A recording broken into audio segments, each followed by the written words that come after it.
Ladies and gentlemen, my name is Scott. Hey, yo. Is that his younger brother?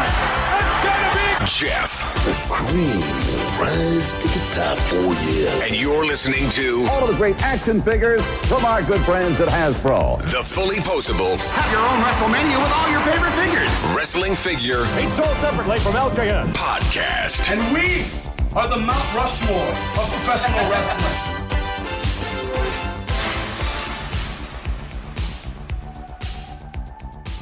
Hey, welcome to episode 314 of the Fully Posable Wrestling Figure Podcast, longest running episodic wrestling figure podcast going today.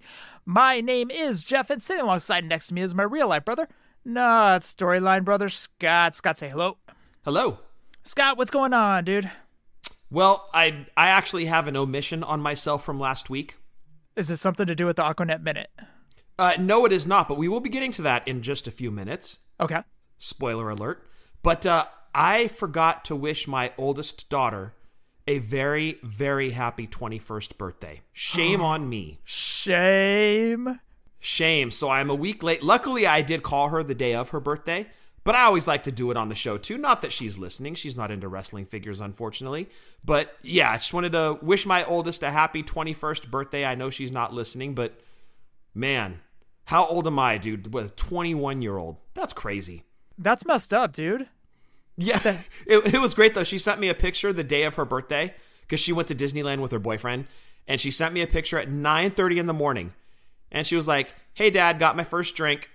And it was a picture of her holding the drink from Pim's something or other. That was the little restaurant next to the Spider-Man ride in DCA, Disney California Adventure. Mm-hmm. Drink in hand, 9:30. I was like, that's my kid. Well, no. I'm not talking about shame about you. I'm talking about shame of her not liking wrestling figures. That's messed up, dude. Oh, yeah, I know. That's messed up. She doesn't like Kiss. She doesn't even like hair metal. She doesn't like wrestling figures. She doesn't even like wrestling. Is she even your kid? We might have to do a paternity test here. Where's Maury? Get Maury.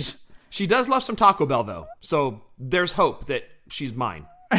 Most likely mine. But yeah, I just wanted to wish Alana a very, very happy 21st birthday. It was the 15th, so I'm just a little late. I should have done it last week. But aside from that, Jeff, I got my WASP tickets. December 9th, the Regency, San Francisco. Going to go see the nastiest of the hair metal bands. Cannot wait. I'm going to try to get front row. I got general admission. So Eddie, my co-partner or co-host on Drunk Wrestling History, we're going to go crazy at WASP. Like I said, I'm hoping to get front row, just like storm the stage, be right in front of Blackie Lawless, just rocking out. Cannot wait. And on that note, we're going to get into the Aquanet Minute this week. And in honor of WASP, side note, Steve Hoker, I will be getting to your suggestion next week. So you already know what the Aquanet Minute is for next week, but none of the rest of you do. But the Aquanet Minute for this week, in honor of WASP, we're doing their live album from '87, Live in the Raw. Check it out, and you'll hear why they are the nastiest band in hair metal. They're incredible. Go check that one out. We're going to go see Ghost on Tuesday night in Reno. Ooh. So that'll be fun. Shannon's got a meet and greet with Papa, or whatever he's calling himself on this tour. I'm not a huge Ghost nut like Shannon is. She's probably going to hit me for this. But she's got a meet and greet with Papa. There's going to be a barrier between Papa and the people that are meeting him. So there's no chance of Shannon stepping on his foot this time. So there will be no stepping on foot streak. Apparently that will not be a thing. So she's getting her meet and greet on. I'll get to see a killer concert. We're going to go to Reno for a couple days. It'll be a blast. So anyway, good things coming up. Super good things. And you've got me the last figure in the Masters of the Universe Revelations series that I'll be buying. Yes. You hooked me up with an Evil Lyn. That is the exclamation point on my Motu collection. So thank you for that. Until the next series. No, absolutely. Well, okay, hold on. They are doing Fisto. And I did say, if they make Fisto, I'll make an exception. Needs a caption bubble that says, I'm going to fist him. Well done. I tried hard, He-Man, but I couldn't fist them all. Don't worry, Fisto. You tried your best. So I have a feeling that you will be getting more of those Revelation figures whenever the next series comes out. I can't. So I've seen the Triclops. I've seen the Trapjaw. They're like the deluxe figures because they come with some extra accessories. I'm going to pass on those, but I think Fisto will be the last one. He was like the one that we always joke about Fisto, right? He's kind of the one I have to have. And They just came out with him, so he'll be the exclamation point on my Motu collection, and end of story. That's it. No more He-Man figures. Well, you need Battle Cat, especially since he's 50% off. No Battle Cat. You need Battle Cat. I do not need stop. See, you're supposed to try to talk me out of things, not get me to spend more money, Jeff. Didn't you just do this to me? Well, it's different. It's different. I'm the influencer, apparently, not you. You need Battle Cat, dude. Stop it. It's, dude, 50% off. Come on now. No, stop. No Battle Cat. And then this will complete until you get Fisto. And you could always have He-Man from the Revelations riding Battle Cat. It will look great in the Detolf when we get over to IKEA to Thoughts and Prayers if they have them, but... Well, it's better than He-Man riding Fisto. Oh boy. We're already working blue tonight on episode 314. Sounds painful. If anybody would like to get any of our shirts, head on over to Pro Wrestling Tees or whatamaneuver.net. You can follow us on Twitter, YouTube, Snapchat, and the Book of Faces at Fully Opposable, Instagram, Fully Opposable, WFP. You can go back and listen to any of our past podcasts on Podbean, Stitcher, iTunes, iHeartRadio, and Spotify. Please rate and review on iTunes. You can send us any audio questions, or anything else at all. Send it on over to fullyopposablewfp at gmail.com. Scott, you got to do the reads again one time. For what? Just do the beginning. Oh, no. Absolutely not. I got so much crap from you guys the last time I did it. Yeah. It was awesome. No, it was yeah. Now it's awesome that you want me to do it again. Before it was like the worst thing you'd ever heard. It was pretty bad, but it was awesome because you had your phone in front of you. I did. Well, I had to read it because I would have screwed up otherwise.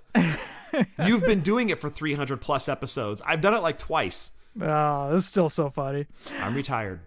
Dude, we went to Stockton Con this past week. What a lot of fun it is, man. It really is. I'm excited for Lodi Con. That's going to be in just a few months. That's coming up in May. Darby Allin is a confirmed guest so far. I'm sure he'll have a couple more people there. August, Stockton Con, their summer session, right around the corner, of course. Years just fly by now. So August will be here before we know it. So I'm super excited about that already because we had such a blast at Stockton Con, the winter session. And yeah, we met, Tyler Breeze, Fandango, Rikishi, and Penta. And it would have been Darby Allin as well, but he canceled, but he will be at Lodi Con. So it was just a great time, and everybody was so great. It didn't start off that way with Rikishi, but it was like that Tosh Point Do redemption, where by the end of the con, like, we were totally cool with Rikishi again. But all in all, it was a great time.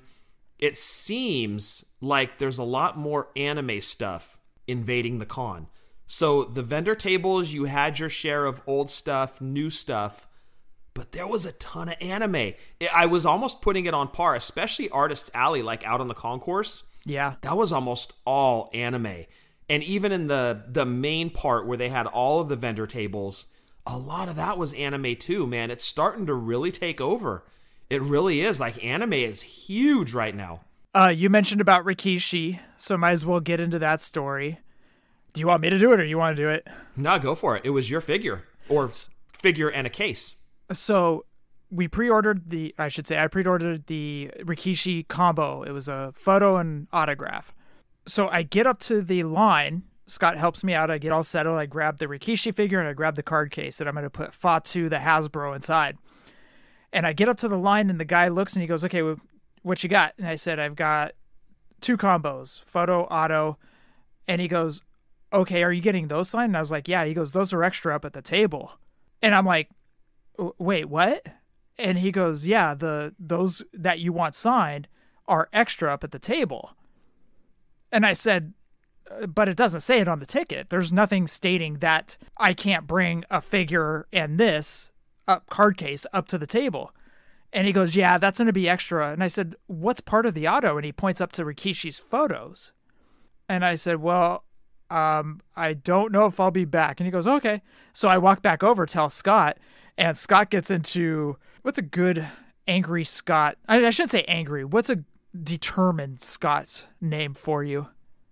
I'm Sasquatch? Perfect. So Scott goes into Sasquatch mode.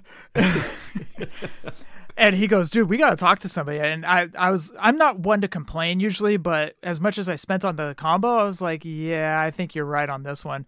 Well, look, let's be perfectly clear. You paid $80 for 2 signatures. You didn't care about the photo. I mean, it would have been cool to get a picture with Rikishi, whatever. It was part of the package, so you did it, but you paid essentially $80 for 2 autographs. Right. So we go down, we think we see the information desk. It ends up being the weapons desk. Yeah, you were about to talk to the weapons check people about your Rikishi adventures. I don't think they were going to give a shit, dude. I wanted anybody that would listen to me at that moment. Somebody listen, please. So anyways, we get bounced around a couple of times. Everybody at Stockton Con is so nice to help, so no problem there. So finally, they point us over in the direction. We tell them what's going on. They actually bring out the gentleman that runs Stockton Con. And he says, okay, what's going on? And I tell him the story, and he goes, okay, send me an email tomorrow, and I'll make sure you get refunded. Easy as that. Easy as that. It was that simple. And for some reason in my head, I thought he said I would get refunded that day, but I was going to have to send him an email. So I'm getting situated, and I look up, and the gentleman is walking up the steps. And I was like, okay, I wonder if he's going to Rikishi's table. But I look over at Scott and I said, okay, let's go walk the floor, because on the ice rink where the minor league hockey team plays, that's where all the vendors were with toys and everything. And also Penta, Tyler Breeze, and Fandango weren't there yet. Rikishi was the only other autograph that was there at the moment. So Scott and I are walking the floor. There was a lot of wrestling figures, but it was a lot of current stuff. There was no LJNs, no Remcos, no Galoobs, no Hasbros, no nothing. It seemed like it was a lot of AEW Mattel stuff. Yes, you did have a few people that had Jacks, but you're right. Yes. The inclusion of the real retro stuff, like you said, the Galoobs, the Remcos, LJN, Hasbro, there was really none of that. I mean, you may have seen a loose Hasbro here or there, but we're not talking like an Evil Crush or a 1-2-3 Kid or even a Mail Away. It wasn't anything to write home about. But if you were looking for current product, there was certainly plenty of that. And there was one guy that had Rio was that the one of 500 or one of 1,000 for Series 3? Or one of 300, whatever it was. He had the Chase Riho. Right. He had the variant Riho. So it was a lot of current day stuff. The only thing that I was tempted by, Scott and I were walking the floor, and somebody had the Mafex Michael Jordan Team USA figure, which I don't have. And I ended up passing because I got the original Chicago Bulls Michael Jordan look Mafex figure. We're walking the floor. There's a guy that had it for $90. Now, kind of give you guys an idea, this figure usually goes for about anywhere from $125 to $145. This guy had it for $90. And Scott even pointed it out. He's like, dude, they got the Team USA Michael Jordan Mafex. And I had seen it for, I think I mentioned it on the previous week's show. I saw that for $145 at SAC Anime. So that immediately was a huge discount. Exactly. And I looked at it and I was like, oh man, I want it, but let's walk around a little bit more. So we walk around, didn't see anything that we wanted. And there was one wrestling booth that seemed to be pretty high in price. Yeah. There was one wrestling booth specifically that was nothing but wrestling figures, but it seemed like they were a little bit higher in price for what they were selling. So anyway, Scott and I walk around and we didn't buy anything. We walked upstairs and Breezango was right there. So we jumped in line for Breezango and we finally get up to them after about 10 minutes in line, 15 minutes in line. Yeah, it wasn't too bad. Really, the holdup was people doing cash transactions. We had pre-purchased everything. Right. So unfortunately, there was no cutsies. It wasn't like two separate lines because they were kind of off to the side of where they had like the main events. The main events were Rikishi and Penta. Tyler and Fandango were kind of off on the other alley. So there's kind of a line forming in the middle of that alley for Breezango. And like you said, Jeff, credit to them, their line, we did wait for about 15 minutes. And they were taking their time with each person, too. That was really cool. They really did, yeah. Before we get into the Breezango story, other people that was there, Ed Furlong from Terminator 2. Nah, Ed Furlong from Detroit Rock City. Ed Furlong did not look good, man. Anyways. Oh, boy. The butler from Fresh Prince of Bel-Air was there. Yes, he was. The voice of April O'Neil from the Teenage Mutant Ninja Turtles cartoon was there as well. And she was signing figures of April O'Neil, which I love that. I think that that's so cool. That was really cool. So those were some notable names that were there. So we get up to Breezango. By the way, thank you for helping me with all those figures that I brought. Well, I only had 2, so it made it real simple. You're the one with the duffel bag, and I'm like, I've got a grocery bag with 2 figures in it. Like, dude, it was the least I could do was help you because you were managing quite a bit there. So we get up to Tyler Breeze because he was first, and he said something about the Mattel figure, and I was like, did you collect when you were younger? He goes, no, but right now I'm collecting a lot of Mike Tyson stuff. And I go, have you seen the Mike Tyson Storm collectibles? And Tyler kind of looks at me like, what? What's this? So I start telling him about Mike Tyson's Storm collectible figures, and he's like, I need to check these out. And meanwhile, I'm standing there talking to Tyler Breeze, and Fandango's just kind of stand there just like, all right, you got stuff for me? You know? He's like, you nerds. Talking about Mike Tyson Storm collectibles. But I had 3 figures for Fandango to sign, and I put those down. Little sidebar. Did you see all the stuff that was on Tyler Breeze's table, Scott? They had the Fashion Police tickets. Oh, they did? I didn't see that. I was just looking at all the cool shirts he had. So our buddy Cody that was there, he picked up one of the tickets because you know how, and they both signed it too. Nice. I was like, oh, damn it. So I hand the stuff off to Fandango to get signed too. Just talking to Fandango for a bit. Then they start to tell you about stuff that they wanted to go on their figures, but unfortunately due to licensing and IP was not possible. What were some of those things, Scott? Well, I remember Tyler telling us about specifically the elites that you and I both got signed. The Fashion Police ones. The Fashion Police ones. They were trying to be as outrageous as possible with those outfits. So Tyler went onto Amazon and typed into the search bar, stripper cop. What you see on those elite figures is the result of Tyler and Fandango both spending $10 on Amazon for what was in the description as stripper cop. That became a wrestling figure. We made sure we asked him, is it cool if we tell that story on the pod? And they were like, fire away. So there it is. Exclusive that the elites, Fashion Police, are stripper cops.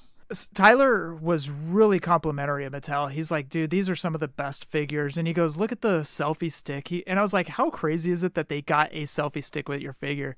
He goes, I know, it's so great, isn't it? And I was like, can you imagine all the tooling that went to it? And he kind of looked at me and laughed.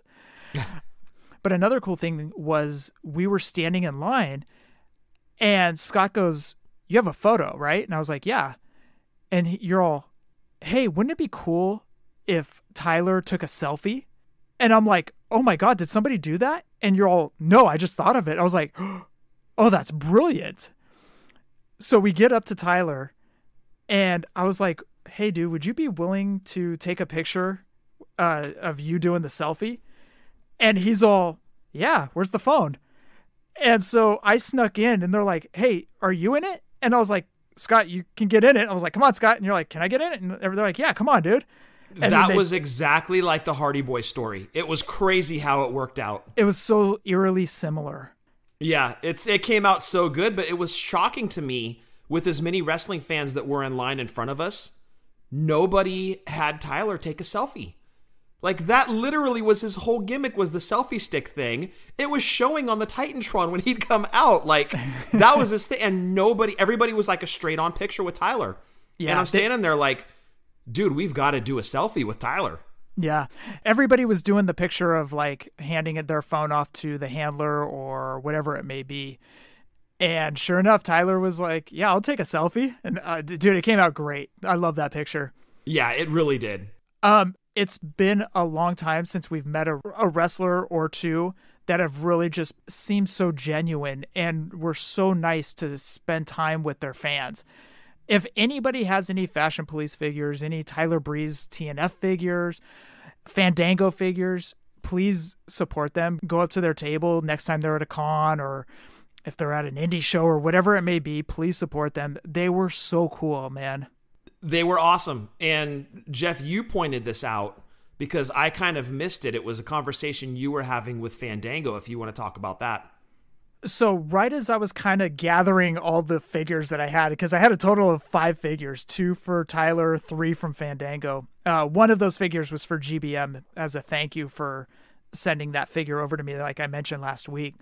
But as I was kind of gathering everything, Fandango looked at me and he goes, "Hey, you know what? Thank you so much for the support, guys. That really means a lot." The way he said it was so genuine. And I was like, "Dude, it's no problem. We're more than happy to do it." And he goes, "Thank you." Like, it was so genuine the way he said it. Yeah, it wasn't forced or fake or anything. It was just, like you said, genuine. Support them any way you guys can. Go up to their merch table. Tyler's got a bunch of t-shirts. Fandango's got 8x10s. Whatever you guys do, if they're at an indie show, if they're at a con, please go support them, man. Honestly, it really helped make Stockton Con a special day, I guess you could say. Yeah, no, it really did. And I guess we should talk about what color paint pen we used. Are the autographs any good on those figures? So we just decided to go hot pink on all the figures, dude. Yeah, we're standing in line like a couple of dorks talking about what color is going to look best on the Elite packages. Weird conversation for a couple of dudes to be having, especially dudes our age, I guess. But that's part of the whole process and experience. And we're kind of going through different colors, and somehow we just hot pink ended up being a full run on all of your Fandango and Tyler Breeze and the 2 I had. So it was a full run on that hot pink color, and it came out great. Anyways, enough gushing about Breezango. It was just a lot of fun. They were really, really cool dudes. Well, one thing to note, when you meet Tyler, he will, on your figure, he will sign it Prince Pretty, and then he'll sign Tyler Breeze. Fandango's signature is on the smaller side. It's clearly an F to start, and then it's kind of a line after that. I'm going to say it's still better than a DA on a package. or the letter V. Way better than that. Then we get in the line for Penta. I had 2 figures for Penta, one for my buddy Norm to get signed, or I should say one that I was getting signed for my buddy Norm. And then my boss fight figure. Got up to Penta, and Scott, I'll have you go into the story afterwards, but got in line for Penta. Penta was so cool. It was hella funny. I walk up and I had 2 autograph tickets. I put the figures down. He signs both figures. The Unrivaled Series 2 was signed in a kind of like a greenish paint pen. Seafoam, Jeff. Seafoam. Thank you very much. That one's going to Norm. The boss fight was signed in a blue that came out great. The sky blue that I always rave about. But anyways, Penta looks at me and he goes, "Do you want to take a picture?" And I'm like, now this is the devil and the angel on my shoulders. And I'm like, okay, well, let's point out before you tell people what route you went. Penta had 3 handlers. Yes. None of which were paying attention to the interaction. Correct. So Penta goes, "Do you want a picture?" And it was one of those moments like I could totally sneak in for a picture, just pop open my phone and shake a picture real quick. And you don't have a flip phone. Stop lying to the listeners, Jeff. Sorry.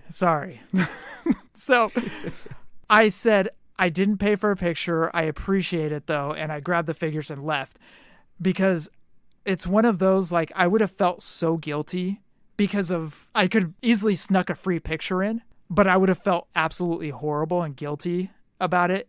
Well, I'm going to flip the story on you a little bit. What's that? Word on the street is that Penta is a huge fan of the Fully Posable Wrestling Figure podcast. Allegedly. And he wanted a picture with you, and you big-timed him. Yeah, I told him, I said, "Hey, thanks, man. That's going to be $20. But I also have a handler fee, which is my brother over there. You got to take a picture with him as well. So it's going to be $60." And he's like, "Oh, that's too much." I was like, "I agree." It went something like that. We're paraphrasing. Yeah. I think it was like something similar like that. Yeah. Allegedly. Allegedly. So Sasquatch was still in determination mode. Yes, I certainly was. Like, every time we walked by Rikishi, and I kept mentioning it to you. Yes. Like it was bothering me because I knew it was bothering you. Like, okay, dude, you just banked $80 from not doing the Rikishi autograph, so you could buy that Jordan figure, right? Correct. Or we could just go ask Rikishi how much to sign the figures. Correct. Well, actually, before we get into the Rikishi thing, let's talk about the kid that got the mask. Oh, right. So you're getting Penta's autograph, and I'm kind of waiting off to the side. You get the Penta signatures, and we go back by the wall, and you're letting the paint pens dry, and we're just kind of chit-chatting. And you went to go do something. I forget what it was. I think it was to talk to Cody. Okay. So a dude comes up, and he's looking at your Penta boss fight figure. And now I'm kind of watching him because he's looking at the figure, and he's kind of looking at, because he had he had someone in line that was meeting Penta. That'll come up in a little bit. And he's kind of looking at your Penta figure, and he starts talking to me, and he was like, yeah, I got the Rey Fenix at the last Stockton Con. He goes, but I'm looking for that Penta. And he's kind of motioning to your boss fight. So now I'm really watching the dude like, yeah, you're not going to run off with this thing, are you? But he was really cool. We're having a conversation. Turns out the person that was meeting Penta was his brother. So I'm talking to him, and you and Cody kind of come over to me, and the dude I was talking to goes to see his brother in line with Penta because he's now meeting Penta. And you and I and Cody and Landon are chit-chatting, and the guy that I was talking to and his brother now come over and are standing next to us. Or the guy that I was talking to originally, brother's still talking to Penta, the guy that was talking to originally walks by, and he's holding one of Penta's masks. Now, just to let you guys know, at Penta's table, he had a bunch of merch there, including his AEW figure, but he was also selling his masks. His masks were $300 a pop, and he had a 49ers George Kittle mask. He had his Joker mask, and he had one other mask. And they were $300. I didn't know that when Jeff went up in line, but I found out when the dude that I was talking to came back over and stood next to us, and he was holding the Penta 49ers mask. And now he has our full attention. We're like, dude, that is awesome. And he shows us that Penta signed it. And he was like, yeah, he goes, my brother just bought this for me for my birthday. And we're like, oh, dude, that is awesome. And he's like, I'm not going to lie, I think I might get a little emotional here. And he did, like, he actually got emotional. He's like, this means a lot to me because Penta is the reason I got back into wrestling after being out of it for so long. Like, I'm watching wrestling again because of Penta, so this means the world to me. In addition to that, it came from his brother. So now his brother walks over and we're chatting with them. Couldn't have been nicer, man. Just two great guys. And the brother was like, I had to get it for him because he started watching because of Penta. I started watching because of him. Now he's motioning to his brother. He's like, I got back into wrestling because he got me back into it. And we both love Penta. And dude, from like a couple of brothers to a couple of brothers, like real life brothers, right? Like that gets you. Yeah. It was awesome. It was such a cool moment to be a part of, just to see that true fandom and really like what wrestling can mean to somebody, especially when you're celebrating the whole thing with your sibling. Oh, it was amazing, dude. And it was such a touching moment. It was probably my favorite moment from Stockton Con. So the backstory to that 49er mask was Penta was planning on wearing that if the 49ers won the Super Bowl back in the beginning of 2020 when they faced the Chiefs. Penta was going to wear that during the parade. It was a George Kittle San Francisco 49ers mask. Kittle was going to wear it. Oh, Kittle was going to. That's right. Sorry. Kittle was going to wear it. Well, Niners lost to the Chiefs. We all know that. No parade. So Penta had that mask on his table. Perfect because he's kind of close to San Francisco, about an hour and a half away. And it was the day of the game against the Cowboys. Yep. So you knew you had some 49er fans. On top of that, the kid that got the mask from his brother is a huge 49er fan. By the time we got done talking to them, the Joker mask had sold, and the 49er mask, which we just talked about, was sold. There was only one mask left on his table. That was it. Yep. So, I mean, right there with it, and because both masks were there when we walked up. And by the time we were done talking to them, obviously the 49er mask had gone, the Joker mask had gone. That was a quick $600, man. I know. Dude, we got to sell masks, man. Yeah, but definitely worth every penny. Like, when he brought that mask over, you could see the workmanship that was on it. Like, that thing was sweet. No, dude, we need fully posable luchador masks. Agree. All right, Agree. We'll just get a bunch of Super Dragon masks and just slap our logo on the side of it. Just get some stickers. Yeah. I'm sorry, but the Super Dragon mask is the best wrestling mask of all time. Penta's close, though. Yes. My opinion, Super Dragon, best wrestling mask. Okay, now really quick, let's go back to Sasquatch. So Sasquatch is still determined. And as I'm getting situated with all the figures, Sasquatch heads up to Rikishi's table. Because I kept saying, like, what is he charging for a signature? But by this point, you were like, I'm burned. I'm pissed. I'm not getting Rikishi's autograph. Forget it. I'm just going to get my refund. And I'm like 5 feet away from the handler guy. And I go, I'm just going to go ask him. And so I walk away from it. I don't let you talk me out of it. I just go up and ask him. Here's the thing was I pissed? No, I wasn't going to let that ruin my day because I always look forward to Stockton Con and Lodi Con because it's like a special day. You know, I get to hang out with you and we got toys all around us and we get autographs. So it's like a special day. I wasn't going to let that affect me. Was I burned? Yeah. But as I said, I wasn't going to let it affect me. So anyways, you walk up and what did you say to them? So the handler was actually talking to somebody when I went up. So I waited for them to finish and he asked if he could help me. And I go, yeah, what is Rikishi charging for an autograph on figures? And I think he recognized me. And I happened to be holding the autograph papers from Fandango still. He thought it was Rikishi autographs. He's like, oh, did I talk to you earlier about Rikishi's autograph? And I go, well, you talked to my brother, but you told him that there was a separate charge for the figures. He goes, look, huge misunderstanding on our part. Tell him to get back in line. And I was like, oh, Rikishi was sitting there and overheard our conversation. He looks over to me and he goes, big misunderstanding, bro. Get back in line. We'll take care of you. We got you. And I was like, oh, damn. Okay. So I ran back over to you and I'm like, dude, go get in line. They're going to take care of you. So I jump back in line. I'm holding the 2 tickets. And the guy looks at me and he goes, okay, I need to know that you didn't already get a refund for these 2 tickets. And I said, look, man, I talked to the guy that, handles Stockton Con. He told me to send him an email to get a refund, which I haven't done because I've been running around Stockton Con. I was going to do it tomorrow, but if we can make this right, no email's going to be sent. I won't send an email. We sign the stuff, get the picture, and we bounce. That's it.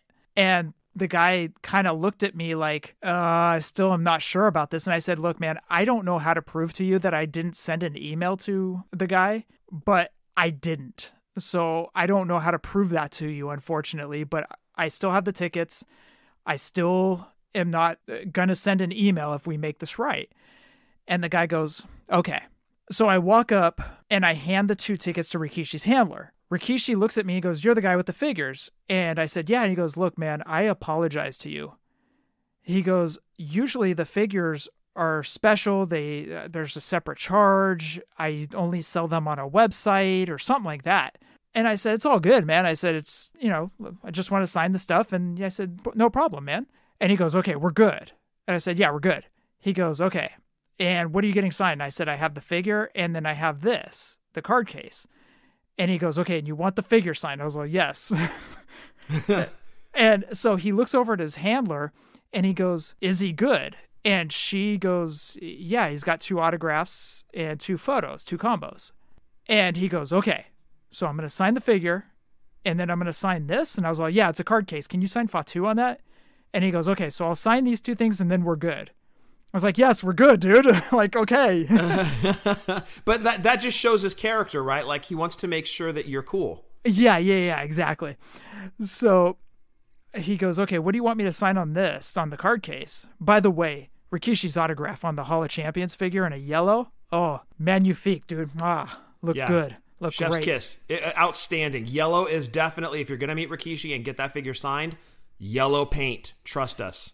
So he signed Fatu on the card case, and then he also put Tag Champs on there.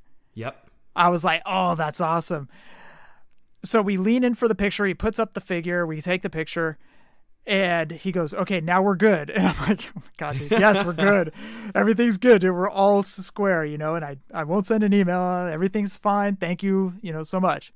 Yeah, what a guy, dude. He just wanted to make sure you were happy, that it was a good transaction, and he went out of his way to make sure you were happy.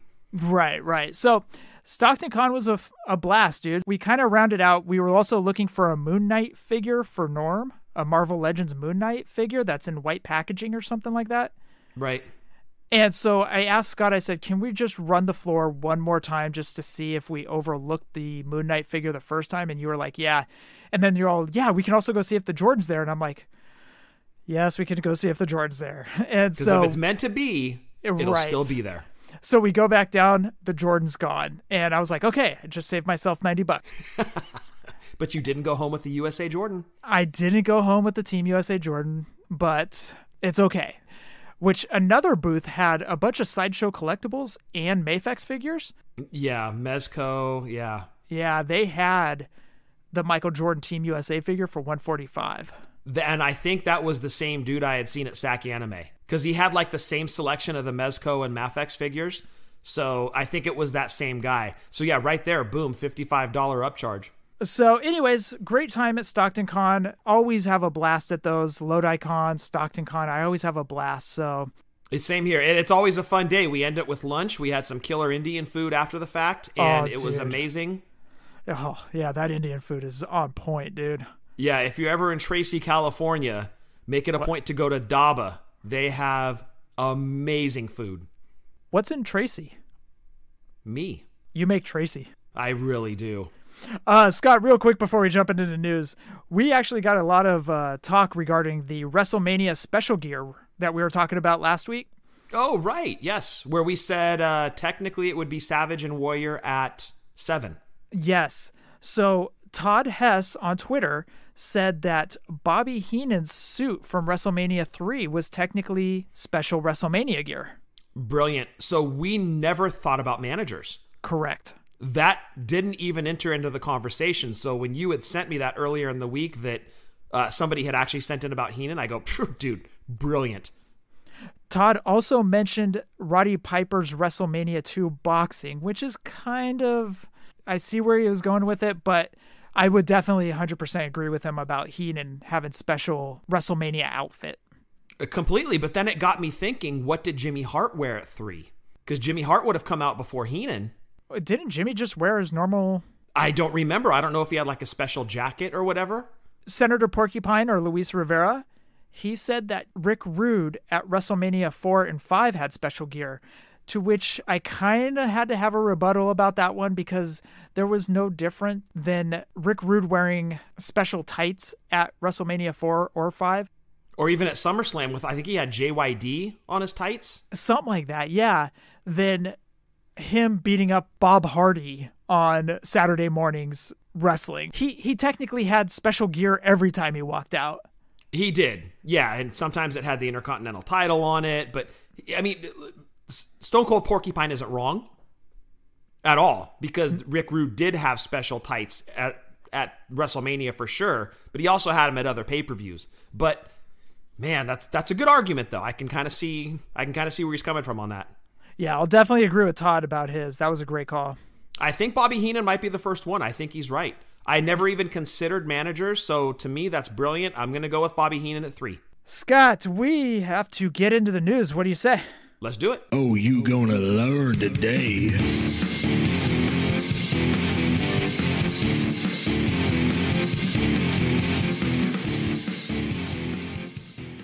Scott, in the news, Junk Shop Dogs showed off their carded Dynamite Kid. They showed that off. Also sticking with carded, Cella Toys showed off their bone crushing. Crushing. Sorry. You say bone crunching for 20-something years. It kind of sticks. It's like flushing the toilet, you know? Yeah, exactly. So anyways, they also showed off their bone crushing carding, which is very similar to the BCAs of the 90s. Hitting all those nostalgia feels. Yeah, they are. And Cella also announced their British Wrestling Icons series. Cella said, "This line will celebrate the deep history of British wrestling and will include some of our favorite World of Sport icons." So, British wrestling. David Taylor. Steven Regal. Do you have the general manager's papers there on your desk, Jeff? The general manager. No, I don't. For their statement on whether or not a figure will be made. Oh, 80s paper. Where are you? Where is? Oh, 80s? I'm sorry, 80s paper, not general manager's paper. Where is 80s paper? Technically, 80s paper could be any piece of paper, but It's specifically a piece of paper that is shaken and then read from. it's specifically episode 280 something piece of paper. Here, there's this. Mark. Not that. Oh, not that? Put that away. That's not 80s paper? Get out of here. Security. This man's in here with an illegal button. Illegal button. It's not authorized. It's like the weapons check at StocktonCon. Yes. Fully Posable needs a illegal button check. And the Mark button would be included on that list. No, sir, you're not allowed in the building. That's so funny. I was going to go talk to the weapons people about repeat. Yeah. Sir, do you have an axe to check or... Did you remember when we were walking up and they do a security check when you go to walk into StocktonCon? And any bags that you might have, you have to put it up on a table and then they have to kind of sift through it. Yeah, root through it, make sure you're not smuggling in anything. So I opened up the bag and I was all, nothing to see here, just a regular 43-year-old guy with a bunch of toys. Yeah. He's like, just like all the other nerds, walk through the metal detector, sir. I sound like Officer Barbrady from South Park. Nothing to see here. Nothing to see here. Scott, that rounds out the news. We got to jump into the nostalgia segment. What you say? Let's go talk about it. We're going back in time for nostalgia. We're going back in time, nostalgia. Before we jump into WWE Elite Series 44 that came out in 2016, we want everyone to head on over to WrestlingFigureDatabase.com. Over there, they have almost every figure ever produced of wrestling figures. So check out Wrestling Figure Database, and what we want you guys to do is head on over to the WWE section, find the Elite section, go over to Elite Mainline, and scroll down to Elite 44 and follow along while Scott reads off this list. Again, WrestlingFigureDatabase.com. All right, dude, what you got for Elite Series 44? Yes, sir. Mattel WWE Elite Series 44 consisted of Tugboat, and Tugboat came with hat, ! Sailor hat. Sailor hat. But the packaging was hilarious because it said hat, ! Not stripper cop hat that are on the Fashion Police. Yeah, and we know that Tugboat did not buy that hat off of Amazon. Because Amazon wasn't around back then. Not quite yet. And what I liked about the packaging too, Jeff, is in the upper right-hand corner, like basically like on the peg or on the strip where you would hang it on the peg, it had the logo of either what show they were on, or if they were a legend, it was the old WW logo. To look like the WWF, but it was WW instead, because you got to get the F out, Yeah, they actually started doing this carding because, and actually I'm glad you brought this up, when they switched over to this packaging, if you notice on the 1-2-3 Kid, he's got the old WWF logo. Yeah. And so do the Nasty Boys, so do Brett. So, yeah, I'm glad you brought this up. I had totally forgotten all about that. So thank you for bringing that up. Yeah, kind of a neat touch. And then whatever, if it was Sasha Banks, for example, which, spoiler alert, she's coming up here, they would have Raw in the upper right, because at the time the figure was released, she was on the Raw roster. So kind of a cool touch. It told you basically which roster they were on. Yep. Next up, Sin Cara. And Sin Cara was in his black, pink, and silver tights with the mask to match, white boots, and was packaged with a silver and pink entrance vest. Next up, Sasha Banks. There it is. She was in her white and orange gear, came with an entrance jacket, sunglasses, and jewelry. Next up, the Great Macho Man. He was in his red and yellow Ultimate Maniacs gear. He came with an Ultimate Maniacs entrance shirt, hat, and sunglasses, all matching, of course. Next up, Braun Strowman. He was in brown pants and a black tank top and was packaged with a black sheet mask. This would have been early Braun Strowman when the Wyatt family introduced him. Last, but certainly not least, Big E. Big E had gear to match Kofi and Xavier from previous Elite Series, and he was packaged with a long entrance jacket to match his blue and white gear. And Jeff, that rounds out Mattel WWE Elite Series 44. What'd you think of this series? This series, I think, was strong. I loved the inclusion of Tugboat. Outstanding figure. I thought Tugboat was great. Sin Cara looked really good. Sasha, of course, we've had a lot of discussions about Mattel's difficulties with Sasha. I can say it's a good thing this figure had the sunglasses on. The Macho Man was just okay.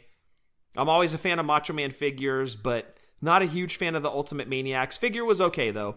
The Braun Strowman was average. Face sculpt wasn't a huge hit with me. I think they could have done better. I love the Big E. Thought that figure was great. Overall, out of 10, this figure is probably 6.5, 7, somewhere in there.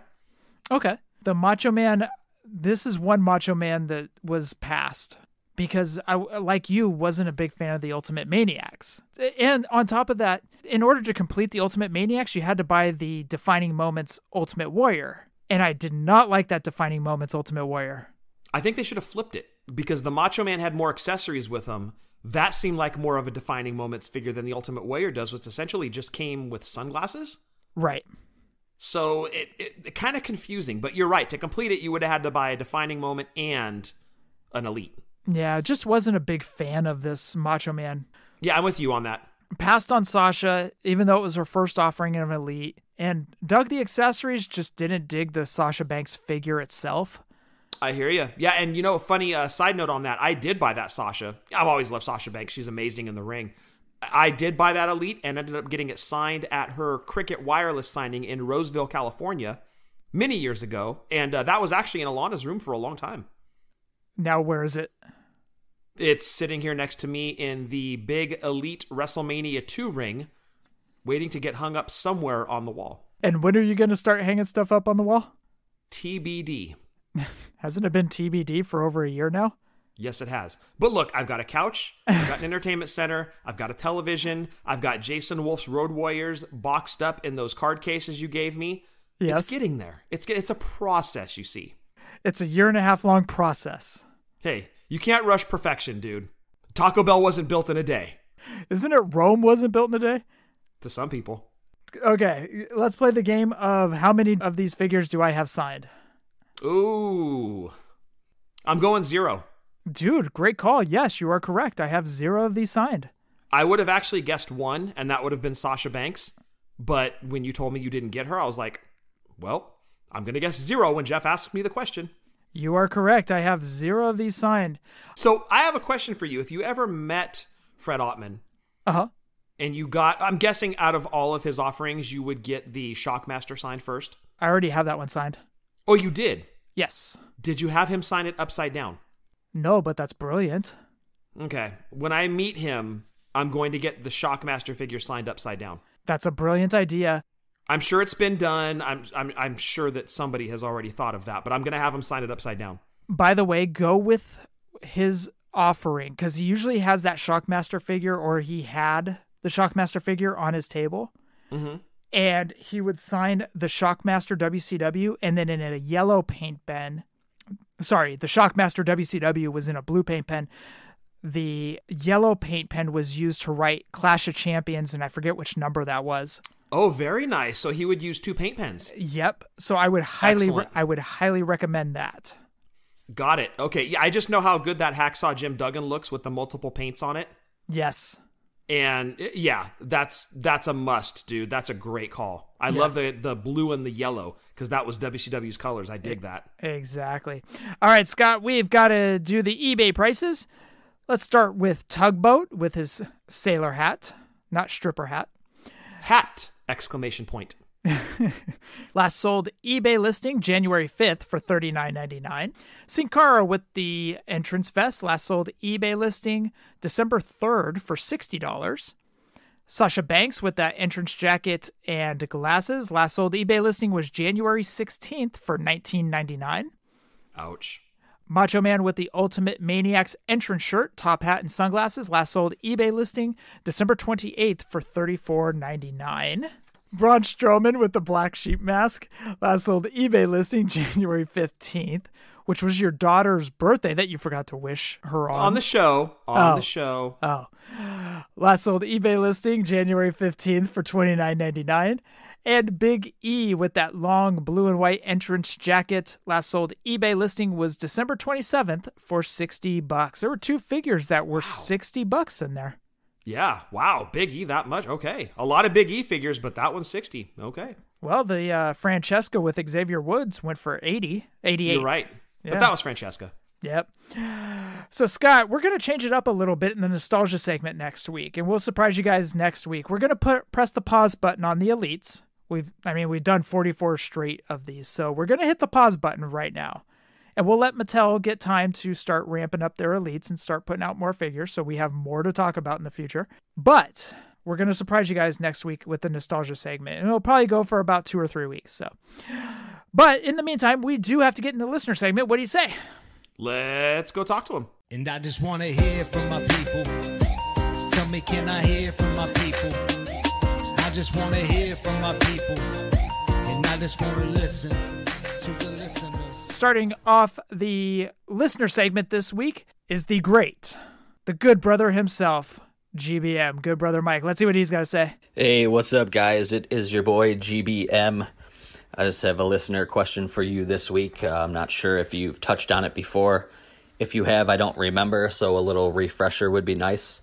I just wondered how you guys feel about sending items in to get graded.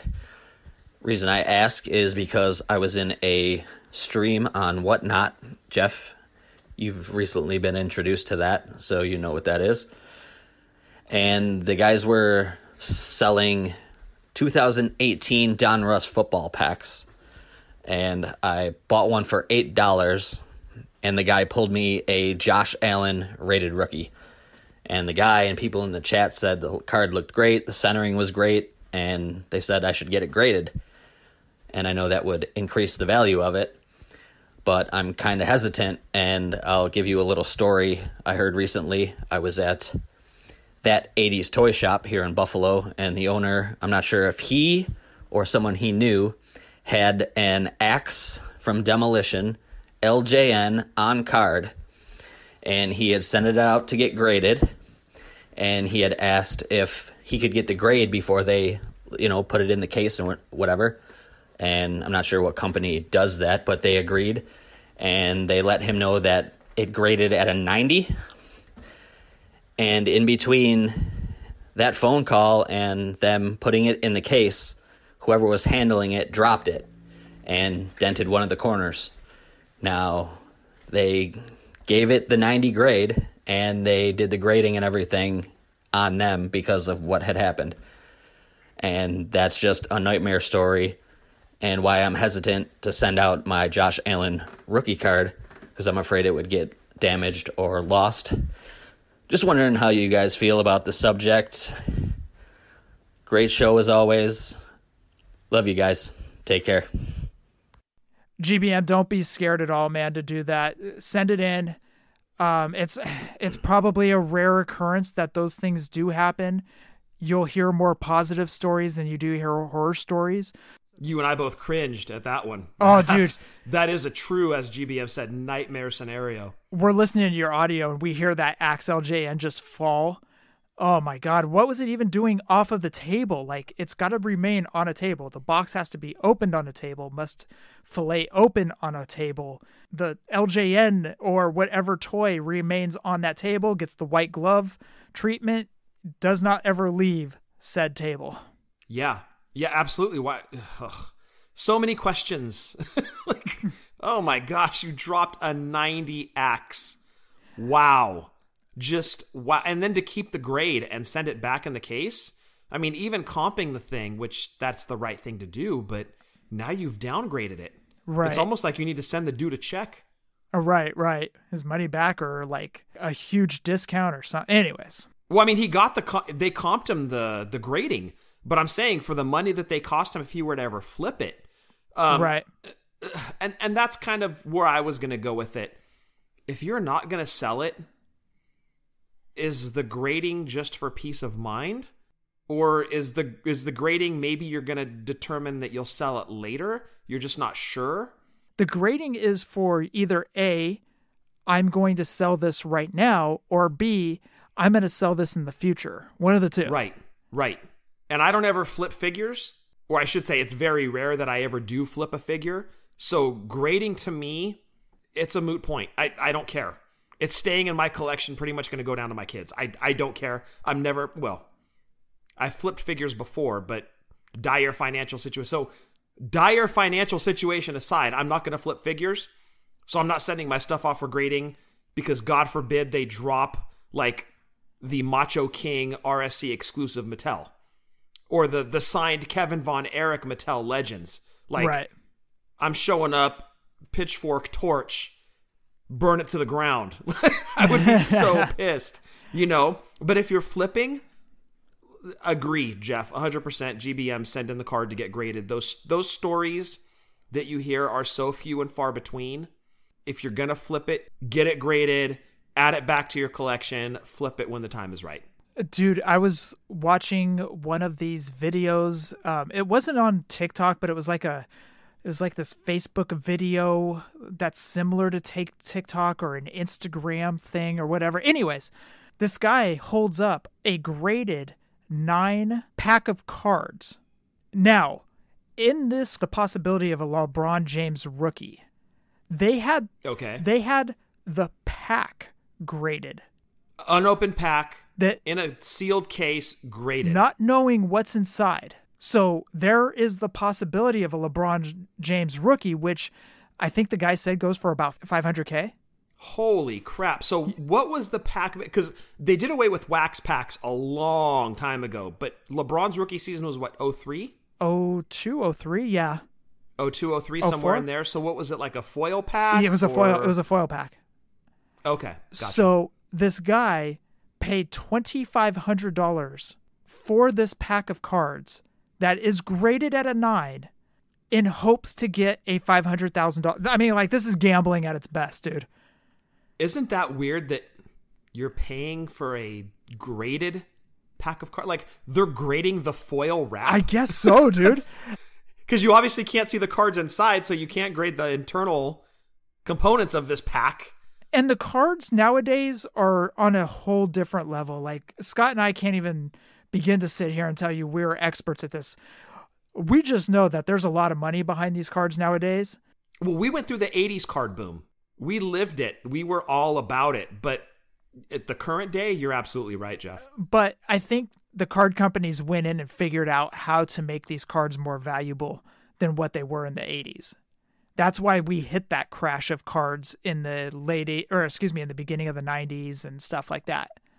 There was just a glut. There were so many. So like, there's no point in us having to send in a Donruss pack to get graded. It's going to be like a graded Donruss 1987 pack is probably worth like $4 and stuff graded. Well, what's the most valuable card from our era? I'm going to guess it's the Upper Deck Ken Griffey Jr. rookie card, right? That would be my guess. It was the Billy Ripken. Oh, the F-face. Right. Or perhaps the Michael Jordan rookie. Oh, yeah. Never mind. It's the Michael Jordan rookie. Good call. Well, that would be the basketball one. Baseball card, I think, would be the Griffey. Right. And football, I have no idea. So anyways, this guy opens up this graded 9 basketball pack in hopes to get this LeBron James, right? Oh, he opened it. So he paid $2,500. Yes. Took it out of the sealed case. Yes. And ripped open the pack. Correct. He rips it open. The first card is a Chris Webber. I think he was at the time he was playing for the Sacramento Kings. Okay. Second card was some dude I'd never heard of. Third card, some dude I'd never heard of. Fourth card, some dude I'd never heard of. And fifth card, I forget who that was. He did not get the LeBron James. So he paid $2,500 and did not get the LeBron James. Ouch.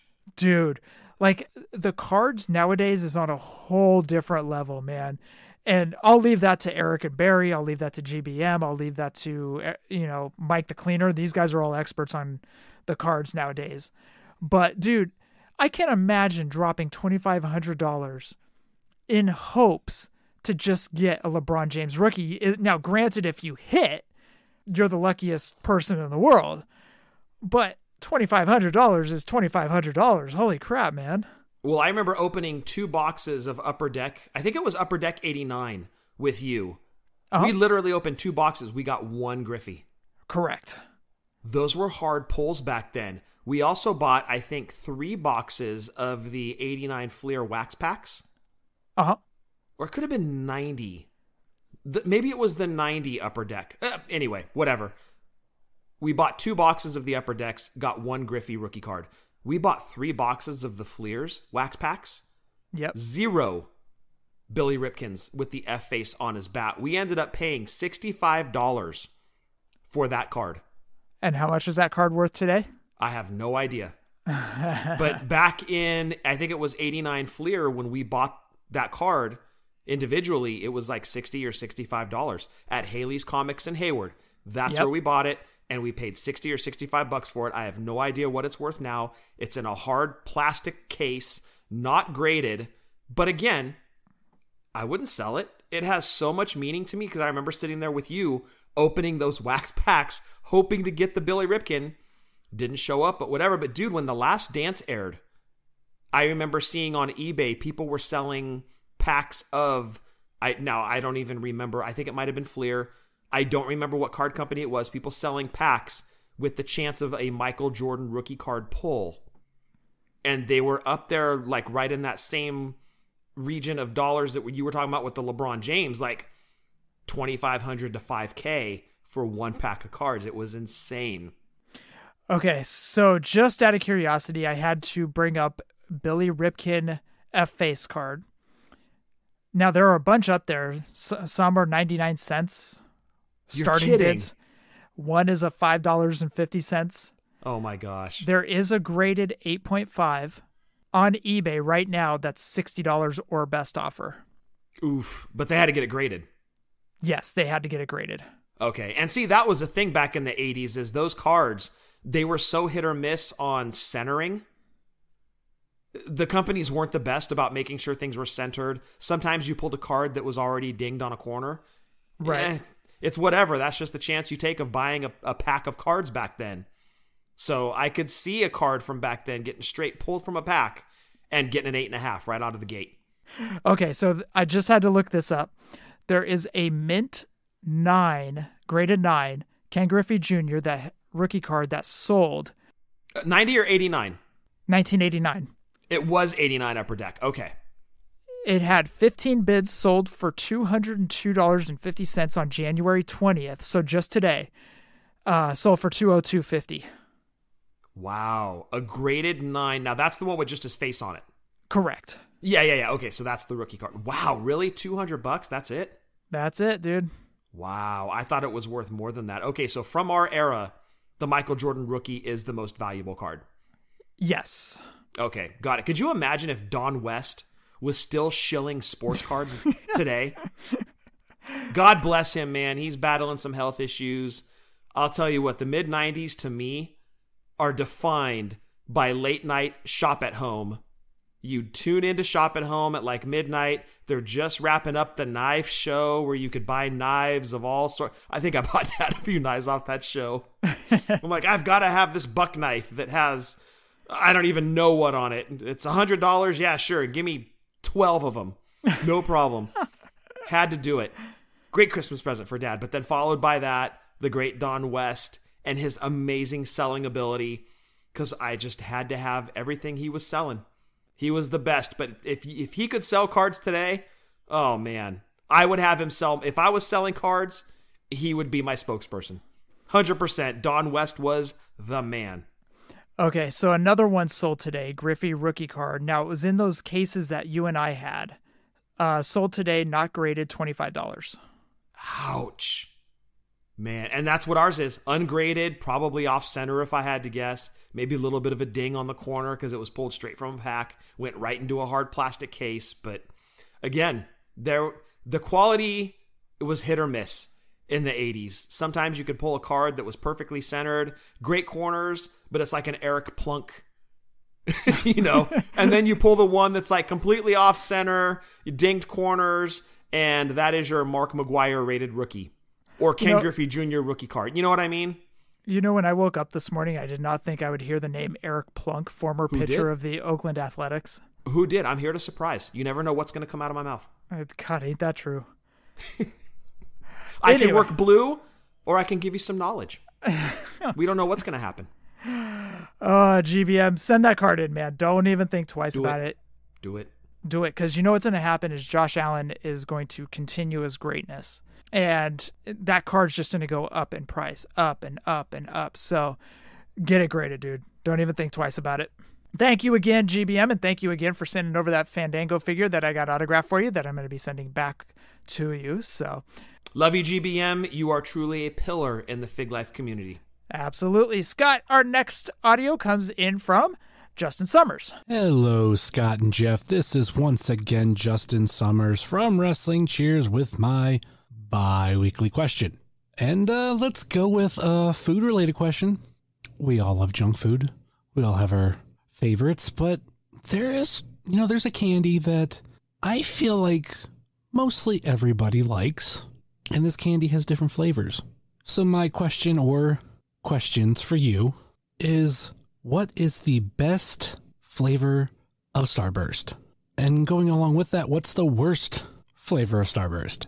If you want to incorporate it, you could rank them. That's completely up to you. For me, the best is cherry. I know a lot of people like strawberry. I like strawberry with a lot of other things. Like when it comes to cherry cheesecake versus strawberry cheesecake, I'll take strawberry cheesecake. But there's something about Starburst that the cherry, I think, is better than strawberry. Now, I don't think any of the flavors are, bad. But if I were to rank them, cherry's number one. I would put, surprising to some people, lemon number two. Then you got, for me, strawberry number three, and then orange number four. I think with orange, the thing or the reason that it ranks the lowest for me is orange is kind of a basic flavor. I mean, does an orange Starburst taste different than an orange Skittle? Now, there could be a lot of flavorings with them that are very similar, but I think orange is just orange. I mean, I'll eat it. I wouldn't pass one up or throw it away, but it's just, just kind of basic to me. And of course, we are going by the 4 original Starburst flavors, not any other, tropical or whatever kind of flavors they have, just the basic 4. So best, worst, and rank them if you want to. That will do it for me this week. I will take my answer off the air, and I heard Jeff will get spayed or neutered if the Bills lose this weekend. Later. Justin, you already tried to burn the Bills once by saying that the Patriots weren't to beat them. Although he did text me and he said he was glad to be wrong on that pick. Aw, that was nice. Yes. I'll tell you what though, that Mac Jones kid, he's going to be something one of these days, dude. Soda Hunter loves him because he's a former Bama quarterback. You can see it. He looks like a quarterback. When he's playing football, he looks like a quarterback. He's got poise, and I think he's going to be a big deal one of these days. He looks like he's a quarterback because he's actually playing quarterback. Because he's at the quarterback position, and he throws the ball, yes. Yes, and hands it off, too. Yes, exactly. He looked like a man. What's that from? That is from Mad TV. Mrs. Kwan. That's right. Thank you. Scott, I have to be honest. I don't even remember the last time I had a Starburst. I think I like the strawberry one, but what are yours? So we'll be doing a little bit of role-playing here, Jeff. You will be playing the role of the great Jim Kelly. And I will be playing the role of the even greater Thurman Thomas. Okay. And you are going to hand off this candy football to me. This candy football. because you don't eat candy. Right. And the last Starburst you ate was probably in the mid-2000s. Maybe? I'm sure your recollection of what Starburst tastes like would not be up to par with answering Justin's question. I do remember enjoying Starburst when I was younger, but I've got nothing. I think I like strawberry. So that is actually my favorite Starburst flavor. And I can speak with some knowledge on this because I just ate a bunch of them at Halloween. Thanks to Peyton's huge bag of candy that she got going out trick-or-treating. Strawberry is number 1 for me. And I actually have the same flavor in the second spot that Justin does. I have lemon in the number two spot. That's weird for me because normally cherry is always my favorite flavor. But with Starburst, I think it's a little off. Okay. And I actually put lemon at number 2. Cherry would be number 3. Orange would be number 4. Much like Justin, I have orange pulling up the rear on the best Starburst. Although, I will point out that there are the bagged Starbursts that you can buy, and they have the all reds, which are basically like, I think, fruit punch, cherry, and something else. Those are hella good. I'm going to really trigger some people here. M&M peanut candy sucks. Ooh. Well, hold on. Is that Shannon stomping up the stairs screaming? I'm sorry. I love you. I'm like Shawn Michaels at 24. I'm sorry. I love you. Super kick a peanut M&M. I hate peanut M&Ms. Interesting. I love regular M&Ms and popcorn. So what you do, you have your bucket of popcorn. You cut the hole at the bottom of the popcorn, right? Oh, wait. Sorry. You get a bag of... And here comes the 8.5. God damn you, that's hilarious. No, what you do is you get some popcorn, you grab a couple M&Ms, so you get a couple pieces of popcorn, get a couple pieces of regular M&Ms, pop them in, you get sweet and salty, absolutely delicious. I love that. You want to up your game a little bit? What's that? Go caramel M&Ms. I've never tried caramel M&Ms. Oh, dude. Let me tell you, sir. Caramel M&Ms, it's like somebody milked an angel. It is incredible. You'll have a caramel M&M, you'll not eat regular M&Ms unless that is the only flavor of M&M available to you. Now, my favorite candy of all time is Reese's Peanut Butter Cups, so naturally I gravitated towards the peanut butter M&Ms, and I didn't think anything would ever trump the peanut butter M&M until the caramel M&M busted through the door like Stone Cold breaking glass and stunnered my taste buds. I do not eat regular M&Ms, peanut butter M&Ms. It's all about the caramel, dude. Try it. I know you don't eat a lot of candy. You're on a very specific diet, but when you have a cheat day, buy yourself a bag of caramel M&Ms. You'll thank me later. All right. And they're not sponsoring the show. That's just a Fat Boy plug right there. I might do that while Celeste is gone. She's heading to Disney World, so I might just become Fat Boy Jeff while she's gone. Fine. Leave me. I'm going to eat caramel M&Ms. I'll show you. You go have fun in Disney World. I'm going to sit here and eat caramel M&Ms and work. You're going to come back, and I'm going to be on an episode of My 600-Pound Life because I'm eating caramel M&Ms. Anyways, Justin, thank you for your question. It was funny, too, because when Scott and I were listening to your question, I looked over at Scott, and Scott's like shaking his head like, oh, yeah, this question's all for me. We're talking candy, baby. I love it. Justin, we love you over here. Scott, last question of the week comes in from Josh Thompson. Hey, Jeff and Scott, JT here, back with that bi-weekly question. This week I wanted to ask you guys, what's one of your favorite Iron Man performances in a Royal Rumble? While I like Rey Mysterio's performance in 06 Rumble, two I feel deserve more credit is Edge in 21 and Ziggler in 13. Edge going coast to coast in the 21 Rumble was awesome to me because of the fact that this is the same Edge that told us he wouldn't be able to wrestle again a while back. Seeing Edge not only come back in 20, but him winning the thing from the number one spot in 21 was an awesome surprise.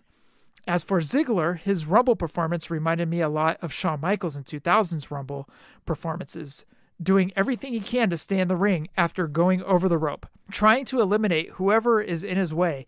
And then, when he did eventually got eliminated, he did an amazing job selling it.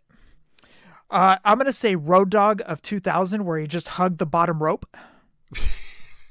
That was an amazing performance. I'm going to say the Bushwhacker that whacked his way to the ring. Bushwhacker Luke. Whacked his way into the ring. Was grabbed by the head by Earthquake, thrown over the top rope, and bushwhacked his way all the way back to the locker room. I've got to say, I love Santino Marella. Santino was great, but to me, that bushwhacker moment was one of the funniest moments in the early 90s. It was rare you got any comical wrestling in those days. We still remember it. We still talk about it. We still love it. It was that memorable. Santino, I think it's Santino that holds the record, or is there somebody else? I might be drawing a blank on somebody else, but it's that bushwhacker moment that will always be the greatest, shortest Rumble entrant ever. For me, for an Iron Man moment, it's got to be Ray in 2006. It was one of those things. Eddie had passed just a couple months previous, and you started to think, okay, Ray's starting to get some heat. Are they actually going to pull the trigger and have him win this thing to go on to WrestleMania for a title match? It would be cool if they did that, and it would be great homage to Eddie. But does WWE or WWF really have the stones to go through with something like that? Ray had the fans behind him. He came in. He Iron Manned it. He won the thing and went on to WrestleMania to become heavyweight champion. It was such a great story, and it was such great homage to the great Eddie Guerrero. That one, to me, that takes the cake. Two that come to my mind is Ray in 2006 and Shawn in 95. Those are the two that stick out in my head as far as like Iron Man performances. There have been memorable moments in Rumble history, but as far as Iron Man performances, Shawn and Ray definitely for me. Yeah, Shawn was great in 95, dude. I'll never forget that spot where Davey Boy thought he had tossed him and went to celebrate and Shawn dumped him. And you're like, oh crap, did they just have a heel win this thing? Ah, damn it. It was great though. It was so good because Shawn was the perfect opponent for Diesel at WrestleMania. Yep, absolutely. I still like when Diesel beat the crap out of Virgil in the 94 Rumble and then just dumped him. That was still one of my favorite Rumble moments too, next to the Bushwhacker. After taking the Virgil bullet, that's also my favorite moment in Royal Rumble history. The Rumble's coming up, by the way. I'm looking forward to it. I am too. You know, I've made my stance perfectly clear on the show. You know, current day product, not really floating the boat. However, I am excited about the Royal Rumble. It's always this time of year when, you know, you really start to get pumped about the upcoming WrestleMania season. Royal Rumble kicks that off. So it's one of those things. I'm excited to watch the event. May have a few drinks during it. Going to be hanging out with some people. It's going to be fun to watch. And, you know, I've been like, okay, what's going to get me into the current day stuff? It could be the Rumble. You know, they may pull a huge shocker that's like, oh man, I got to start watching again. You know, so we'll see. Maybe it'll be the Rumble that sparks me again. But until then, we must close out the show. We want you guys to check out WrestlingToyTracker.com.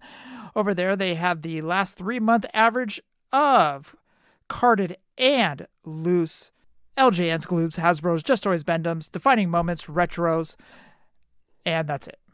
But over there, you can, if you're in the hunt for any of those, you can find the carded and loose prices for those figures. So again, WrestlingToyTracker.com. Also, we want you to check out our buddies Breaker and Bane. They do the Power Hour where they have wrestling talk, general talk, movie talk, everything under the sun. By the way, did you see Moon Knight is now getting a movie, Scott? Yes, I did. Dude, in 2 or 3 days, Moon Knight just encompassed my life. Are you excited about the movie, or it's just one that kept getting mentioned and Norm needed the figure, then you saw a trailer? Yeah, Norm wanted the figure. Then the next day, Sean and Eric are talking about Moon Knight. I'm like, what is this thing? This is like wrestling to me. Like, what is this? Why is this happening all of a sudden right now? And then when I was watching the Monday night game between the Rams and the Cardinals, at halftime, they were showing a Moon Knight trailer. And I'm like, oh my God. I'm being encompassed and encircled by Moon Knight, and I don't approve. Right. So I have no idea what this thing is, but anyways, yeah, and I can't pretend like I know about Moon Knight because I honestly grew up a DC kid with a little bit of Marvel sprinkled in. That little bit of Marvel was some X-Men, Spider-Man, Hulk, Captain America, and Punisher. A little bit of Venom and Deadpool as well. So I was way more of a DC kid than I was a Marvel kid. So Moon Knight is beyond me. I know nothing about Moon Knight. Will you watch it? Oh, for sure. Yeah, I'll definitely check it out. But we also want you to check out Breaker and Bane's Power Hour. Also check out Breaker's side projects. You know it's fake, right? And TB Toycast with Travis Fowler. Speaking of Travis Fowler, he joined Eric and Barry to do a watch-along on Doing the Favor this past week, so check that out as well. Has Bill Venus gone after Travis yet? Dude, Bill Venus goes after everybody, but he doesn't know he's going after everybody. It's like one of those, like, he says things, but I don't think he understands. His words carry weight, just like he does. Maybe he also enjoys caramel M&Ms. We'll have to ask Bane to see what Venus's favorite M&M is. You know what Venus rhymes with? Pretzel M&Ms? Exactly. Well done. Thank you. But you can check out that show as well. But we also want you to check out doingthefavor.com. Also, Positively Pro Wrestling Podcast. We're recording the night before their next show drops, so I'm not sure what their show is, but you know what? Each show is a banger. So go check out the Positively Pro Wrestling Podcast with my good buddy Steve. Also, a fun show to listen to is the Chick Foley Show with Sheena, Seth, and Marco over there. You heard Justin earlier. You can check him out on Wrestling Cheers, where he talks about AIW. You can check out RJ over at Ringside Rant. Our good buddies Rucker and Marty at Boots of the Face. Tim is constantly pulling up a chair with the Fig Life. And Scott, what you got for Drunk Wrestling History? Yes, give us a follow on Twitter at wrestling_drunk. The show that dropped this past Friday was about the Nexus. All versions of the Nexus, kind of their history. So give it a listen if you were into the Nexus. And if you weren't into the Nexus, check out some of our older episodes. I'm sure you'll enjoy them. We're actually going to be recording our Valentine's Day episode, the day of the Rumble. That's always a lot of fun. Wink, wink, nudge, nudge. I think you guys will enjoy it because we're Drunk Wrestling History. We're not always accurate, but we're always drunk. Okay, I'm about to trigger some other people. I hated the Nexus. So, did you hate them because maybe they weren't booked properly? Or did you hate them because they were just flat to you? They just didn't do anything for you? A little from column A and a little from column B. Yeah, I think that hurt them, right? I think that SummerSlam match where they ultimately lost, I think that did a lot to derail what Nexus could have been. But we get into that on the show. You can definitely check out Drunk Wrestling History, but you're not wrong about that, Jeff. I think ultimately that SummerSlam match was kind of, it wasn't the nail in their coffin because they went on to do some stuff, but they could have been more. Right. And I think Cena even admits that he messed up on the Nexus because Edge and I forget who the other person was. Jericho. They were trying to talk Cena out of winning that. They were like, dude, you're gonna hurt this. It's bad for business. Cena's like, you're trying to create opponents for the future. Here's your chance. Right. Yep. Yeah. So anyways, I'll still check it out because Drunk Wrestling History is a lot of fun. So I'll check that out. Thank you. Also, check out our buddies Marty and Sarah Love Wrestling, and every single day, Ryan Buds does trivia. Buds, Scott, roll call. Yes, going to throw it out to Jason Wolf. Head over to his website, Doyle Draws. That's DOYLE Draws.com. Check out his artwork, where you can get in touch with the man himself and commission yourself some amazing artwork.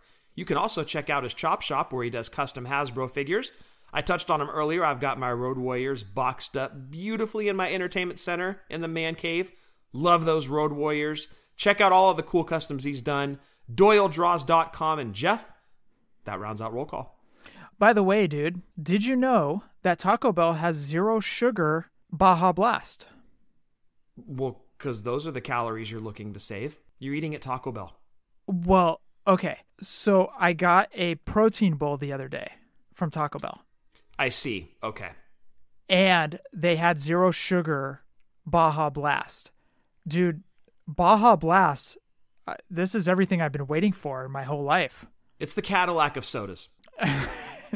Lexus, Lamborghini, everything, dude. Yes, it's the high-end vehicle. The Rolls Royce, if you will, from Wrestling Classic 85 of sodas. Oh my God, that thing is good. Holy crap, dude. No, and you know what? I was just totally joking with you. But yes, no, it's good that they've got those healthier options. Because why not, right? Like, they've got the fat boy menu that I'm looking for. But then somebody like you who's like totally fit, in shape, works out, the whole bit, they've got food for you too. Yeah. And also on the protein bowl on the app, you can add the jalapeno sauce that I love that they put inside the quesadillas. You can add that. You can add that to the protein bowl, dude. Oh, I'm in seventh heaven with that stuff. Nice. That avocado ranch sauce is really good too. I suggest that one. That one is delicious. Yep. And don't forget, folks, if you're really looking to fat boy it up, take it from me because I took Justin Summers' advice. If you're getting a burrito, add potato. Life-changing. Taco Bell, add potato to your burrito. Baja Blast to drink. Hit 7-Eleven on the way home. Caramel M&Ms. That's my story, and I'm sticking to it. Well, while Celeste is gone, I'm going to be doing that. So, Scott, for episode 314, anything else? Stay safe, stay healthy, Fig Life since 2016, and happy toy hunting. And I want to thank everyone for listening to episode 314, hashtag Fig Life. Adios.